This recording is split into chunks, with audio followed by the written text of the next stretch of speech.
Hello everybody, so this is my Avast video in my three-part series testing the what I consider the three best free antiviruses there are. So right now I'm going to be testing Avast, and I already tested MSE, Microsoft Security Essentials, and then I will be testing Avira after this.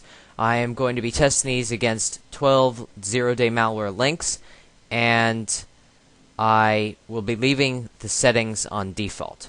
So Avast just was released into the wild, you could say, as a full version product, not a beta anymore, and it's the actual real thing. So we have all our shields running, we have this updated, everything's great.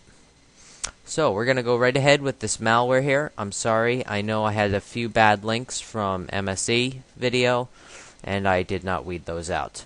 But, well, you live with it.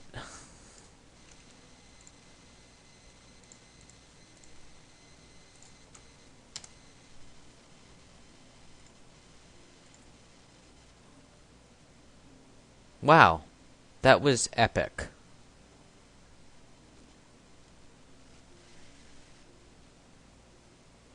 That was very epic. Maybe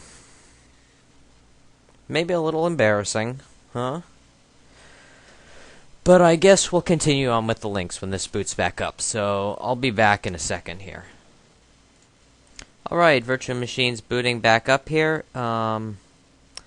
Real-time shields are turned off. I suspect, yes, they will fix themselves.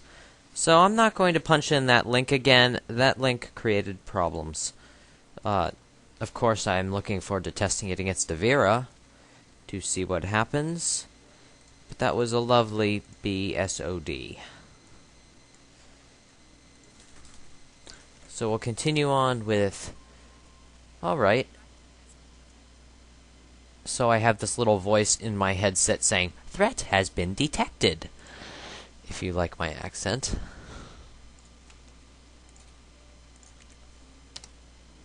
So that was a rootkit it blocked, which was interesting. This one, it looks like a recreated package of malware that is missing a component. And this was the other one that was broken. I will remove those. This time I will. And I guess I will replace them with other links. Alright, it blocks a dropper.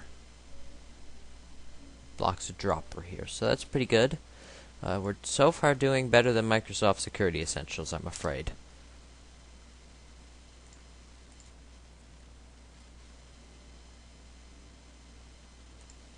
Alright, nothing out of that one. So we're going to take a look at a rogue with Avast. Okay, the web shield. The web shield knocked that website out. It does not believe that that's a legitimate product, and neither do I.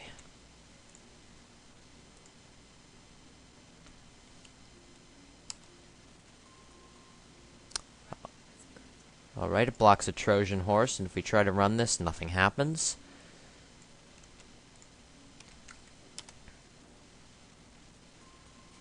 And it blocks another rootkit. And it gives a name of the infection. If we hit this button, I'm not sure what that does. Huh. Whatever. One of those mysteries that I'll have to figure out not during one of the videos I'm making.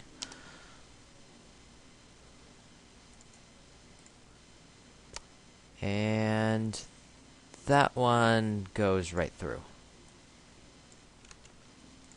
And this one we will see. This one goes right through.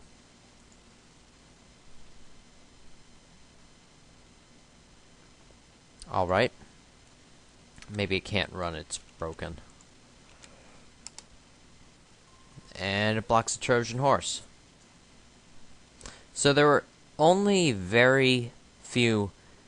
There was a very minimal amount of files that Avast worked that Avast didn't detect. So if I weed out, it was these two. Remove those. There we go. And I'll be right back. I'm going to get a few more links, and we will test those to replace the broken ones. Alright, I got 2 new links. One is an iframe exploit, and we shall see how Avast does here. And it blocks an HTML :iframe inf, and it gives you the name of the page. And then I have a Zeus Trojan here.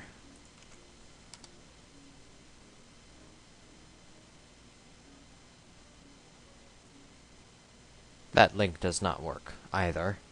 Hang on, let me replace that link too. Alright, we got a new one going right here, and we're going to punch this one in.